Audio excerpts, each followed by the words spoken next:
The sound is wrong. A hollow crack under your boot. Too sharp, too clean. Then another. You stop breathing. The ice beneath you shifts with a quiet groan, a sound like old wood bending under weight.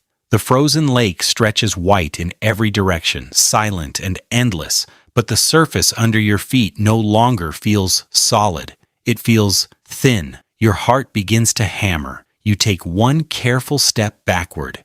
The ice snaps. Not loudly, not dramatically, just a sudden violent break, and the world drops. The cold hits before the splash even finishes.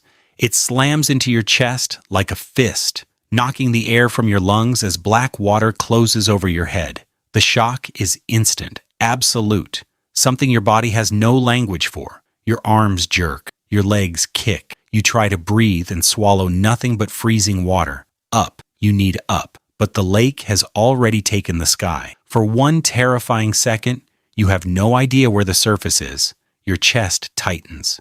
Henry, your fingers claw at the water, reaching blindly through darkness that smells like iron and frozen earth. Your boots drag you down, heavy with soaked wool and ice water. Your lungs burn. Then your head breaks the surface. Air. You gasp so hard it hurts. The wind slices across the lake, and suddenly you understand something worse than falling through. You're in the middle of it. The hole you made in the ice is barely wider than your shoulders, surrounded by thick, frozen crust.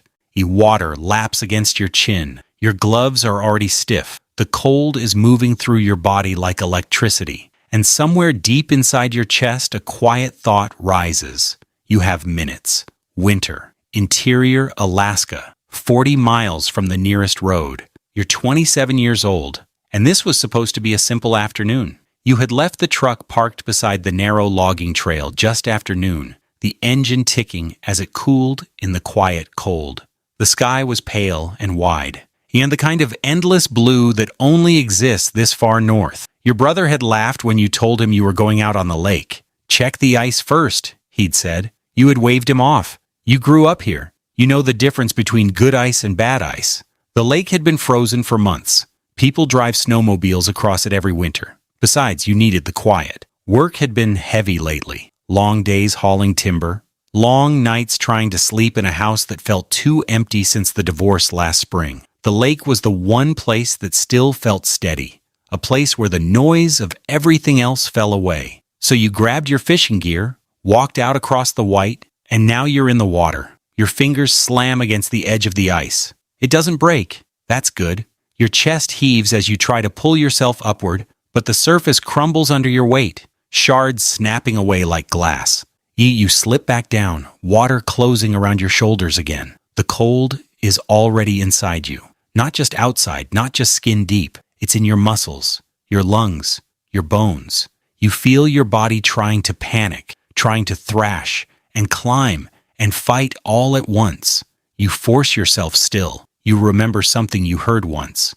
Cold water kills people because they panic first.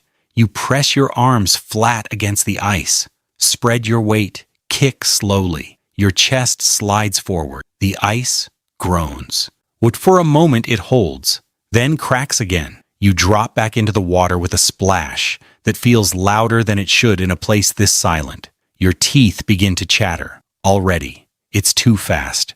Your breath comes out in ragged clouds that vanish instantly in the wind. The lake stretches out around you in a frozen plain of white and blue, surrounded by black spruce trees standing like quiet witnesses. No houses, no roads, no one. You think of the truck parked back in the trees, half a mile away. The distance suddenly feels impossible. Your arms start to shake, not from effort, from the cold. Your mind drifts for a moment, some strange, distant corner of it, remembering a completely different winter day. You're 12 years old again, standing on this same lake with your father. He's drilling holes through the ice while the wind blows snow across the surface. "You respect the ice," he had said. You remember the sound of the drill biting into frozen water. Remember the way he always tested the thickness before stepping forward. Respect the ice. You swallow hard. The edge of the hole presses against your ribs. Your gloves are soaked now, stiff and useless. When you grip the ice again, you can barely feel your fingers.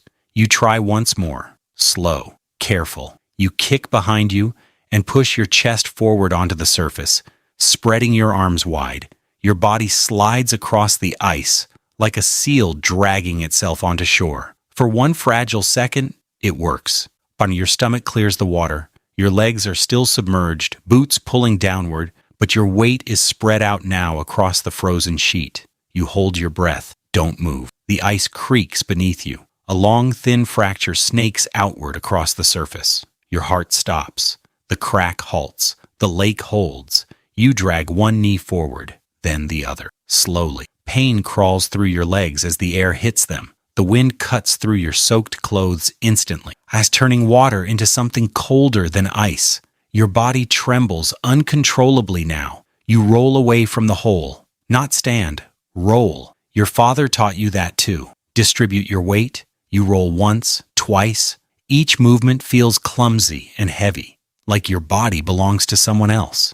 The wind roars across the lake, carrying dry snow that stings your face. After 10 yards, you stop. You lie there on the frozen surface, chest heaving, staring up at the wide, pale sky. You made it out, but the cold is only beginning. Your clothes are soaked through. Your gloves drip water that freezes instantly in the wind. Your legs feel stiff already, muscles tightening into something unnatural. You try to stand.